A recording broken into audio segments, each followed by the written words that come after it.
Good morning class 9th student. आज हम आप लोगों को टेक्स्ट बुक का सबक नंबर 3 पेज नंबर 20 नादान दोस्त पढ़ा रहे हैं। सभी तलबा ध्यान से सुनें और समझें। नादान दोस्त। केशु के घर में एक कार्नस के ऊपर एक चिड़िया ने अंडे दे दिए थे। केशु और उसकी बहन श्यामा दोनों बड़े गौर से चिड़िया को वहां आते जाते देखा करते। सवेरे दोनों आंख मलते कार्नस के सामने पहुंच जाते और चिड़ा और चिड़िया दोनों को वहां बैठा पाते। उनको देखने में दोनों बच्चों को न मालूम क्या मज़ा मिलता था। दूध और जलेबी की भी सुध नहीं रहती थी। दोनों के दिल में तरह तरह के सवालात उठते। अंडे किस रंग के होंगे, कितने होंगे, क्या खाते होंगे, उनमें से बच्चे किस तरह निकल आएंगे, बच्चों के पर कैसे निकलेंगे, घोंसला कैसा है। लेकिन इन बातों का जवाब देने वाला कोई न था। न अम्मा को घर के काम धंधे से फुर्सत थी, न बाबूजी को पढ़ने लिखने से। दोनों बच्चे आपस में सवाल जवाब करके अपने दिल को तसल्ली दे लिया करते थे। श्यामा कहती, क्यों भैया, बच्चे निकल कर फुर से उड़ जाएंगे। केशु आलिमाना गुरूर से कहता, हाँ रे पगली, पहले पर निकलेंगे, बगैर परों के बेचारे कैसे उड़ जाएंगे। श्यामा, बच्चों को क्या खिलाएगी बेचारी। केशु इस पेचीदा सवाल का जवाब कुछ न दे सका था। इस तरह 3-4 दिन गुजर गए। दोनों बच्चों की ख्वाहिश तहकीकात दिन ब दिन बढ़ती जाती थी। अंडों को देखने के लिए वो बेताब हुआ। उन्होंने कयास किया, अब बच्चे ज़रूर निकल आए होंगे।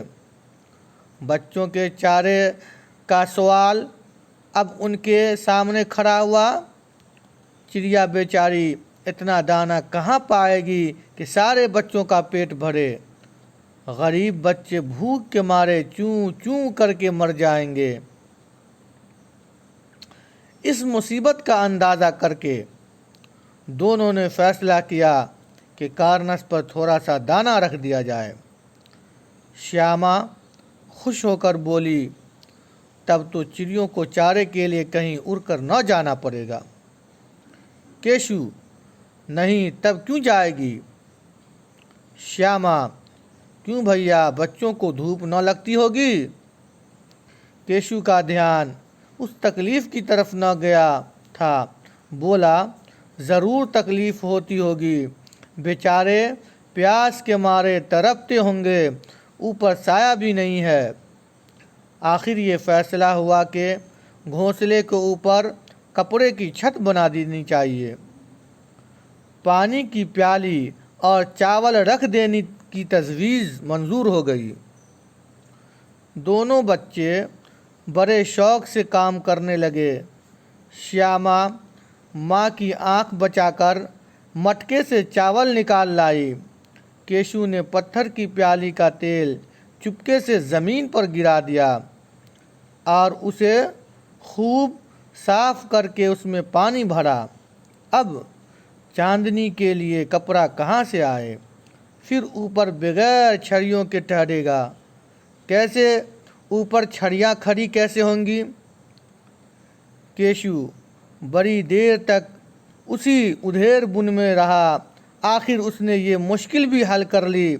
श्यामा से बोला, जाकर कोरा फेंकने वाली टोकरी उठा लाओ, अम्मा को मत दिखाना। श्यामा दौड़कर टोकरी उठा लाई।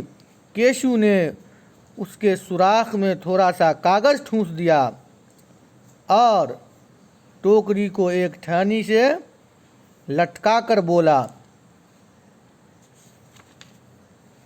देख, ऐसे ही घोंसले पर उसकी आर करूँगा ताकि धूप न लग पाए। श्यामा ने दिल में सोचा, भैया कैसे चालाक हैं। गर्मी के दिन थे, बाबूजी दफ्तर गए हुए थे, माँ दोनों बच्चों को सुलाकर खुद सो गई थी, लेकिन दोनों बच्चों की आंखों में नींद कहाँ। अम्मा जी को बहलाने के लिए दोनों दम रोके आंखें बंद किए मौके का इंतज़ार कर रहे थे। यूं ही मालूम हुआ कि अम्मा जी अच्छी तरह सो गई है तो दोनों चुपके से उठे और बहुत आहिस्ता आहिस्ता से दरवाजे की छिटकिली खोलकर बाहर निकल आए और अंडों की हिफाजत की तैयारियां में लग गए। फ़क़त व सलाम।